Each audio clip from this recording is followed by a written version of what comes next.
I first met the Ingrams at Amelia Island a couple years ago. It was also the first time that I met Magnus, so it was a funny circle of events. Having Mr. Ingram bring me around chronologically and show me the cars that he had. It was a very unique collection in that he went for special models.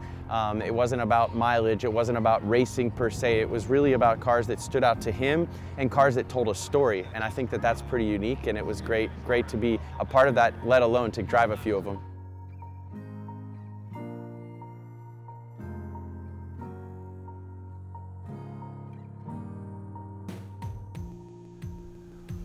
I think collecting is a human nature thing. You know, people collect watches, they collect guitars, they collect comic books.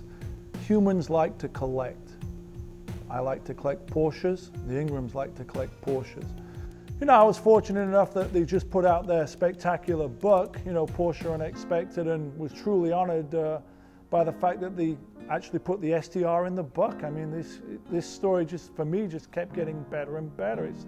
Here's a great family that sort of took us under the wing and welcoming us into the family, and we've spent quite a bit of time before they owned the car, and nothing really changed. You know, we didn't know they were going to end up buying the STR, and above and beyond that, it's just really, for Karen and I, it's just a true joy to be in the lives with these people and spending memorable moments with them, and that sort of leads it up to the latest event, which was Monterey Historic Weeks 2014, when they took out, you know, the 67R, the 68L Trans Am car, the 72 STR, the 73 RS, the 74 RS 3-liter car, which I drove.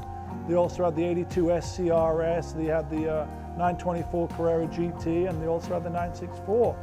So, you know, for a collection to be sort of brought out onto the West Coast and driven in this sort of dream car drive on the streets, to me was like, wow, this is unbelievably cool.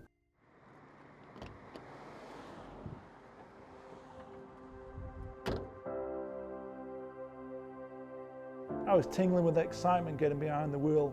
I'd driven the 68L before, and that to me is a perfect example of a short wheelbase car. I love short wheelbase cars, but I'd never driven anything quite as enjoyable, intoxicating, and as just thrilling as that 74 3-liter RS Carrera.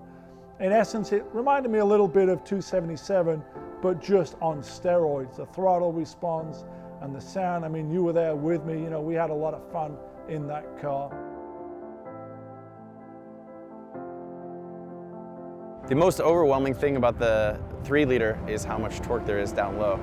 That caught me by surprise. I mean, that's turbo-like torque, and it was so much fun in the beginning. I was revving the heck out of it, and then I realized that you could lug it and it would pull all the way through the rev range up to like 8,000. So I have a little 3.2 Carrera stock 20,000-mile car, and not nearly as much excitement, more of a cruiser. So those are much more like the race cars that I'm driving this weekend over at the track. It's a great passion to represent a brand like Porsche, to race a Porsche car, but it goes much deeper than that, and it really becomes about that human connection and that community, meeting families such as the Ingrams. That is something that you make friends for life, you make friends all around the world, and you have that common bond. It's not that you get together and just talk about cars the whole night, but it's something that brings you to a certain parallel group, and then you meet all these other aspects of them, and it's really a special honor for me to be someone within Porsche who gets to meet their clients and their aficionados. That's one of the many great things about the generosity of the Ingram family is they're showcasing these cars. They're not locked away in a collection like a piece of art on the wall that no one gets to see. They take these cars to events all over the country, so fellow enthusiasts can share and enjoy these really special cars.